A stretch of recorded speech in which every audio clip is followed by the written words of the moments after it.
Hey guys, welcome back to our Miami Redhawks Dynasty. We're continuing on about halfway through the season now, as we're going to be having our biggest matchup of the season against Kansas State.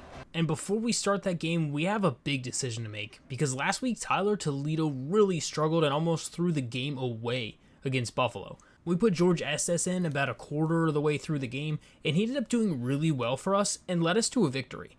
George Estes has officially earned himself a chance to be able to be the starter, so we're going to be doing a position battle between both of them. They're each going to get about 10 throws. I'm going to do random shotgun passes, and we'll see who gets more completions between the two of them. If George Estes gets a little bit more than Tyler Toledo, then we might give him a chance to at least start the game in the first quarter against the Wildcats.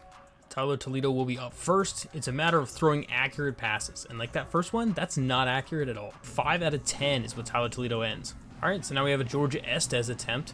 See if he can get more than that. George Estes really did what we wanted him to do on that game at least, but his throw power is just not near to the same level as Tyler Toledo, and that might be what's going to be a difference maker. And on the last play, he just can't get it to be complete. And so with both of them tied at 5 out of 10, it looks like George Estes is not going to successfully win the position battle. We'll give him another attempt possibly next week, but at least for the first quarter, Tyler Toledo will be the starter. So although Estes isn't winning the position battle, Javon Hammonds, though, did lose. Ethan McDowell was going to be the starter over him instead. Javon Hammonds is just not doing it. He's not getting the production that we want about halfway through the season, so it's time for Ethan McDowell to take over. But boys, we're number 14 in the country. We're playing against the number 4 in the country, Kansas State. So on the road against the Wildcats, and we have seen this team all too many times for never actually being in their conference. I feel like we play these guys all the time, as both teams an undefeated 6-0, but only one will continue. Can it be us? As we're about to get set to be underway, as we're back to return Lionel Billip Williams. On the return, gets taken down to about the 19-yard line as we'll start our first possession on offense. Tyler Toledo coming back out, trying to redeem himself from that last performance, throwing a pick and almost losing the game against Buffalo. What's really nice about Tyler Toledo is he has the ability to throw on the run, the ability to run in the pocket very well. Just something that not all quarterbacks have. And the stadium is just absolutely thumping right now, as he's going to try to throw a nice underneath pass out to Mr. Javon Tracy. As interestingly enough, Javon Tracy has yet to have a touchdown this season. So far, 6 games in. As we'll run on the little jet touch, get a few yards. The stadium pulse is incredibly high that nobody can even hear what we're trying to say. Just gonna have to dump it off underneath again and pick up the first down. Good decision making from Tyler. That's just what we need from him. We need him to just make solid choices. They sometimes can be tough. As a true freshman, he does just make some of those bad decisions. But we're getting pretty close to another signing. We might get a signing this week from a commit, that 5-star corner, as he's honestly really, really close. Eric Marr was his name, as he would be such an awesome commitment to the team. As we'll try to motion our running back out here on first down. Throwing it quick and in space to Kevin Davis for a first down. Absolutely loving this first drive against Kansas State. Has a nice crease up the middle and a good gain for Kevin Davis into the red zone for a Red Hawk first down, and we are threatening. Are we able to punch it in? Can we move over a guy and make this look a little better? I don't think so. We'll try to just quick snap him. And instead, that was not the right decision. What did their guy do after the play?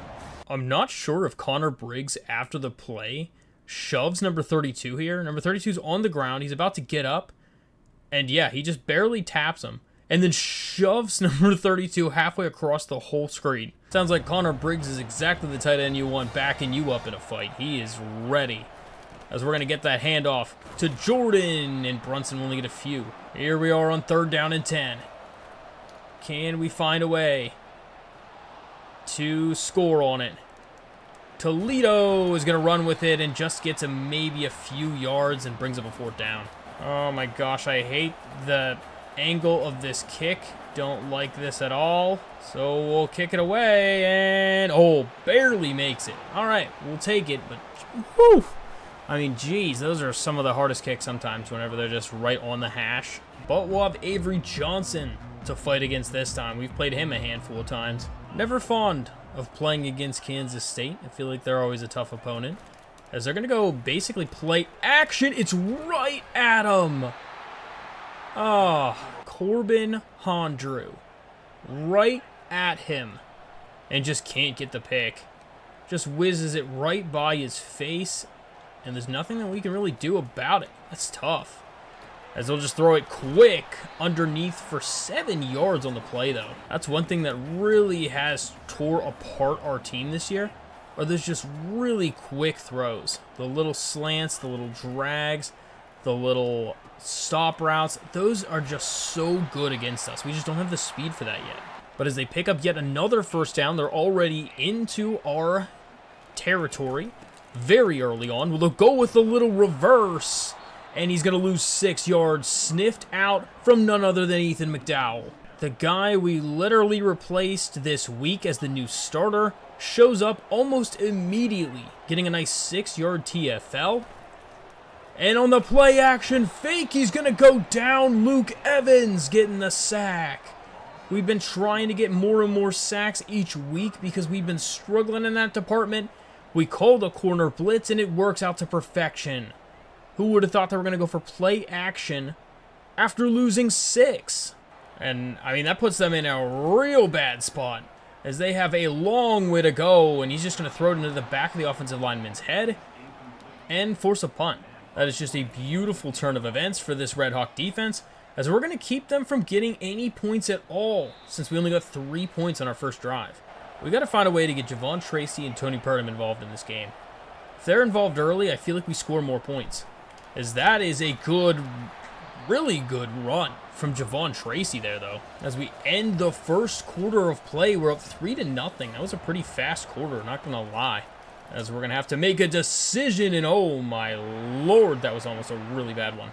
Almost an exceptionally bad decision. Good thing it was a slightly inaccurate pass, or else it could have been real bad. Kevin Davis, though, getting out to the outside and gets a huge run to the 33-yard line. Kevin Davis with his longest run of the day, setting us up with a first down. Really, really good run from him. As, oh my goodness, that was after the play, I feel like. But he just got absolutely leveled. We got to definitely save him a little bit there, because, geez, he's taking some punishment. Throwing that one this time, and Jordan Brunson's going to get a nice gain, and the power back rumbles ahead to the 50-yard line. As Tyler Toledo's looking pretty sharp so far in this one. Hits it off to the tight end, and Theo is going to get the first. Mr. Melon Olstra with a nice gain, and he just kind of stuck there. Oh, second down, we'll see if we can go over with this little touch pass. And it's going to be a good decision as Javon Tracy gets a first down. 1st and 10, just outside the red zone. And just couldn't get the pitch off. And it kind of looked real nice there if he would have been able to actually get it off. And it's a second down now. Throwing it quick. Oh, he had him. He absolutely had Connor Briggs right away and just threw a bad pass. But it's a big third down situation now. Throwing it. Perfect throw and a great catch from Reggie Virgil. Oh my gosh, Reggie Virgil making the play of the game so far. Absolutely laying out for a beautiful catch. Absolutely incredible. As we'll go a little direct snap out to Kevin Davis, 2nd and inches. Can we just punch this thing in? Let's just run it up the gut and assert dominance. Now to the 1. Honestly, we just line that up and do it again. Motion him over. Snap him halfway. Up the middle. In for the touchdown. Jordan Brunson on the board, and it's a double-digit lead against the Wildcats in their own building. I mean, really, can anybody stop this team right now, as we are a perfect 6-0. Now, one of the problems, though, is yes, this team is ranked number 4 in the country, but they're not that much high of an overall compared to us. We're sitting at an 84, I believe, and they're an 85. So it really isn't a massive difference of an overall.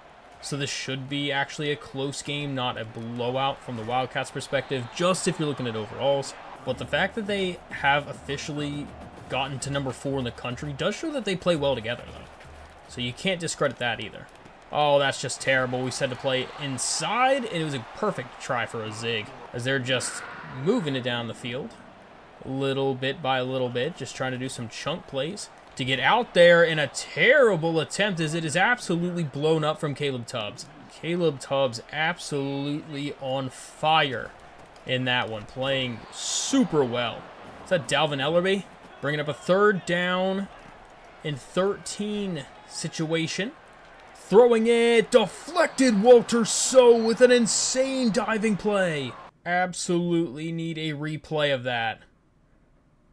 Dropping back, throwing an absolute bullet, and Walter So getting his hand right in there and knocking that ball on the turf. Well done, sir. Walter So is really turning into an absolute shutdown corner. Him and Eric Marr with Rayon Strader as that 1-2-3 combo. Geez, that was a crazy punt. But I'm looking forward to that trio for years to come. We're starting this on the 3-yard line. Let's just not get a safety, please. Don't get a safety. Kevin Davis, good run, 7 yards as it takes us to the 2-minute warning. I think we try something trickier. Try to get the ball out to Tony Purdom. See if his speed can do something crazy. And oh, he was kind of close there for a minute, though. Probably should start trying to push the ball down the field to a degree at least. Throwing it. Beautiful. And a no huddle as we'll go way downfield. Great play from Tyler Toledo, throwing a dart out to Javon Tracy. Right back to the same thing, and oh my gosh, he's wide open again. Right away back to no huddle. This time we're going to slow it down just a little bit and go back to the run game. I don't want to go nothing but just straight deep throws there all the time. 2nd down and 10. Just on about the 20-yard line exactly. It's a fumble! He goes down, and it's going to be somehow picked up by an offensive lineman. This is not good. These guys are both so slow. Somebody get him. Oh, no. Tyler Toledo fumbles the ball on the 20-yard line, and it's picked up by Kansas State to the 5. Are you kidding me? Tyler Toledo just potentially with the play that's going to be so big. I mean, he literally just drops the ball. Just drops the ball on the turf. And I really thought this guy tripped, but instead he just kind of glitches into the ball. So glad he's slow, though. But, I mean, that sucks. That's really not good. Throwing it back in the end zone. Touchdown, Kansas State. I feel like that was an opportunity for an interception, but instead, that is 6 points to Kagan Johnson. What a throw from Avery Johnson to Kagan Johnson. Luke Evans, you were right there, my man. Really, really good pitch and catch, and in a huge turn of events, Tyler Toledo has given up his 2nd set of 7 points in 2 consecutive games now. 2 consecutive games now. He was playing so well up until that point. Let's hope that that does not get in his head. Oh my gosh, Cam Perry looking elusive. So 1st and 10. Oh my gosh, it's another fumble. Oh my lord, can you stop fumbling? Tyler Toledo, you are absolutely going to be benched if you even make one more problem here. As this is a 10-7 game, and we are thoroughly dominating. But it does not feel like that right now as momentum is significantly shifted toward the Wildcats. We should be up 17-0 or at least 13-0 right now. Because they get the ball to start the second half. So just like that, it could be a Kansas State lead after a thorough domination the whole game so far. Let's try not to let that happen. All right, so let's see what the defense can do. Going to make an excellent play, Jalil Reshad. Absolute seatbelt there, I'll tell you that much. Jalil, I don't even know what we would do without a guy like him. He's been so good in that quick to intermediate range. Him and Walter So have been so much fun to watch as freshmen. That's just some of the really cool parts about college football compared to the NFL. I mean, sometimes the NFL, you get rookies that get to make a nice impact. But in college football, bad teams like this or rebuild teams, you just get to see so many more guys make huge impacts as true freshmen. And it's a lot of fun to be able to watch their storylines develop. As that is a good throw underneath to the tight end for a few yards. Got to get Avery Johnson to make a mistake. He's been a little bit too good so far. As they'll run it out to the running back, and our run defense has been pristine. Marco Devi, I believe, getting in on the action. He's another freshman. Try a corner blitz. See if that makes a good decision. Oh my lord, that should have been a touchdown. Avery Johnson just really messed up. Guys, we got away with one. Avery Johnson absolutely should have torched us on that one. So maybe it made up for the fumble. So we're going to start out at the 19-yard line after the return from Cam Perry. As we'll get a few yards. Okay, I guess we're not going to be able to talk to him there. So it's unfortunate, but it is what it is. As we're just going to have to run with Tyler Toledo, and he's got some speed, and he's knocked out of bounds after a nice gain. Just gets an immediate 16 yards. We'll get the quick throw out on the flat route, gets 7 yards out of it. That's a nice little check down option. Really enjoying that so far. As we go right back on the ground to our star quarterback, and he gets the first down, putting his body on the line. Maybe that's just what we have to deal with when we have a Tyler Toledo. The highs are good, but the lows are low. And maybe that's just what kind of player he is. Which, I mean, isn't necessarily a bad thing. It is what it is, you know? Oh, God. Right as I say it, he threw that right at the safety. I feel like he definitely had a window there that could have been a complete pass, but instead he's like, nah, let's try to make this thing more interesting. Motioning Virgil out and back in just to see what kind of coverage it is, and instead gets a nice gain from Kevin Davis. Got to be a way to find out how we can talk in the offseason about getting this guy's carrying up, because it is just a problem for you, Tyler. But we'll motion again. I kind of like some of these box offset plays.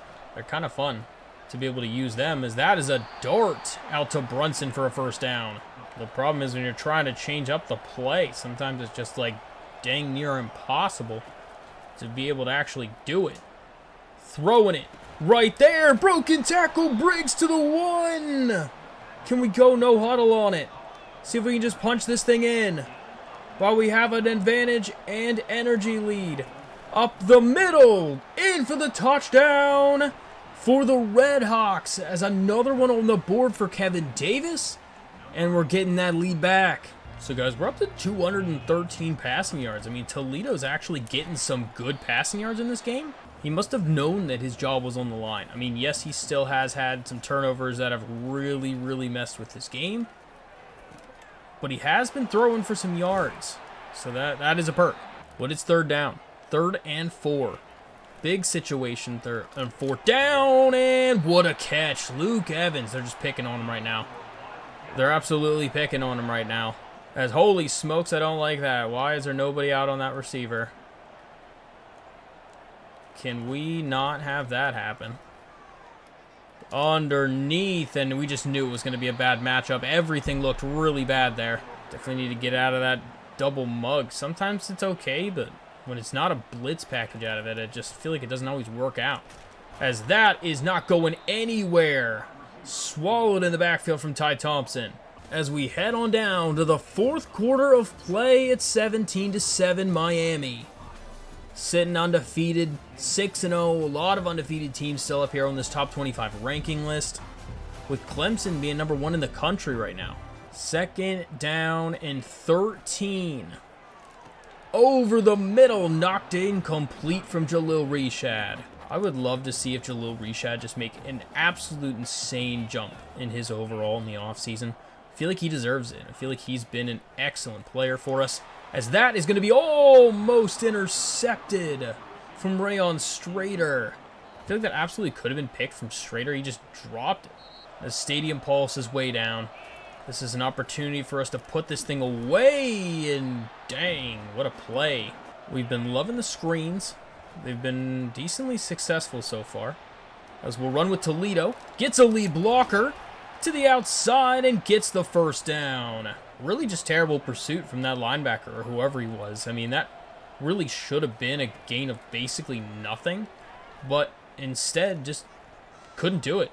Didn't play it well. Good block out there. Tyler Toledo getting another huge gain, and he's got a first down almost midfield.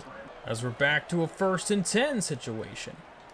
Throwing it to an open guy, Connor Briggs, first down to the 23. And another first down for the Redhawks as we're driving right now. Really good presence from Tyler Toledo to sit in there and deliver a strike to his tight end. So 2nd down and 6. Throwing it to Briggs for a few yards, and he falls down a little shy of the 1st. And boy, this crowd just making it impossible for us to be able to get anything off here. Throwing it underneath Cam Perry with an attempt, and he's down to the 1-yard line. What a throw. What a play from Tyler Toledo to sit in there and throw it right past the diving corner for Cam Perry to get himself to the 1. We're going to run this thing down all the way down, and in for yet another score is Kevin Davis, and that one should really put this one away. What a performance from this Redhawks squad. So we take a knee, and that's going to end the game 24-7. Your final score as the Redhawks are going to do it. They officially knock off number 4 in the country. And boys, we better be top 12 after that one. We might be CFP bound. Really, really good game from Tyler Toledo, minus the 2 fumbles. One of them led to 7 points, or else we might have actually shut this squad out. They really had no answer for our defense, as they have really been turning into a top-notch bunch. The offense just needs to get it together sometimes. But we held this team to literally 139 yards. That is terrible. And Tyler Toledo was very accurate. 20 for 23 for 273 yards. Running-wise, 20 attempts for 85 yards and 2 touchdowns for Kevin Davis. And Tyler Toledo even had 62 yards on 7 attempts on the ground. 6 catches for 107 yards from Javon Tracy, back in it today with his first 100-yard game in a while. Tony Purdom, though, just needs to wake up a little bit. Just getting 1 catch for 7 yards. Total tackle leader was Caleb Tubbs with 5. TFLs, 2 for Marco Devi and 2 for Ty Thompson. Only had 1 sack, though. It's kind of disappointing. Luke Evans was the one with it. And then Rayon Strader does end up getting an interception at the very end of the game. They tried to throw basically a Hail Mary, and he got intercepted in the end zone from Rayon. Bro, what does it take to get this coach prestige up? Jeez, we still have so many people that might want to transfer away. I mean, could you imagine if Walter So and Nick Nunes and all these guys, 11 plus after that at the bottom of that screen? Oh, if they all left, that'd be so sad. But now after winning 7 in a row, we're up to number 10 in the country. As I mean, really nobody's even on our tail right now. Toledo, somewhat close at 5 wins. And then Ball State's the only other one that's undefeated in conference play. So after we have advanced to the next week, it's officially week 10, and it's time to look at recruiting. So it's visit week for Eric Marr, so he should be a complete lock for our second 5-star of the class, in addition to this other 5-star tackle. We already have 2 corners locked up. This will be our 3rd corner, which would be crazy. And then Chester Perfect, we're looking pretty solid on him as well. We now officially know what his favorite pitch is, so we're doing a hard sell on him now, so that should help us out a little bit, especially because Washington's not going that hard against him. We already have AD tackle in Mitch West, and we almost have the second one in Tim Gizzy. Looks like a decent chance, but I don't know for sure if NC State or Tennessee is going to just absolutely turn it on and wreck us here soon. So we did put a week 11 visit, so we have to get through this week, which we might get passed up, and then the week 11 might be a little bit too soon. Again, we also now know what his hard sell is, so we're also turning on hard sell, so that should help us a little bit, but that's going to come down to the wire. And we have to make some decisions on some of these wide receivers. We have a handful of receivers in here that we're putting about 25 to 35 points on all of them, and I feel like we have to condense if we're going to get them. Because 35 points, I mean, we're barely edging out Oregon over here. We might overtake them for number 1 next week. But with all those 4-tier pipelines, I would like to have a significantly further lead. But I think that's where we'll leave it, and we'll see what happens next week. But Tyler Toledo really cleaned up his act, I feel like, after the scare of him almost losing his starting job. Maybe that was just the little kick in the butt that he needed to be able to shape it up a little bit so that he'd be a little bit better of a performer.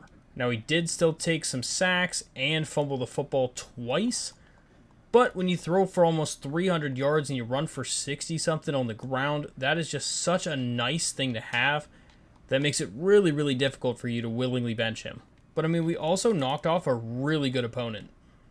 So that's another thing that you really can't deny either. And it's not like we're 0-7 right now. Like, we're still playing really well. We're undefeated. We're ranked number 10 in the country. We're heading to our first CFP at this point, unless we have an absolute, like, collapse at some point. And as long as none of that happens, I mean, we're looking really, really good this season.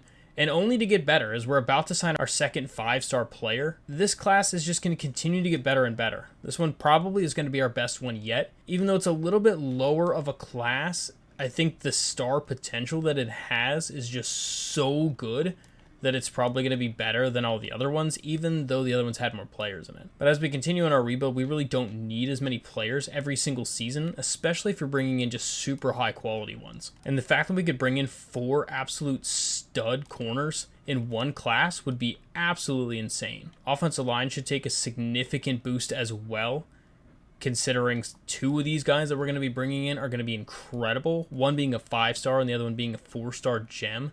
And there's still others that we might be able to get as well, but that's so far what it's looking like. And, I mean, you can't be mad at that at all. But we play Toledo this upcoming week. It's a huge week as far as visits go. There's a lot of guys going to it. And then week 11, right after, yet another huge game of visits. We're going to have significant amount of the class signed, hopefully in the next 2 weeks. So it should be some really, really exciting times here soon. Though I hope you guys are enjoying the series so far. It's been a lot of fun with this rebuild. It's been a little bit more challenging, but we have been finding ways to be successful. So I'll see you guys in the next video, but until then, why don't you check out one of these ones.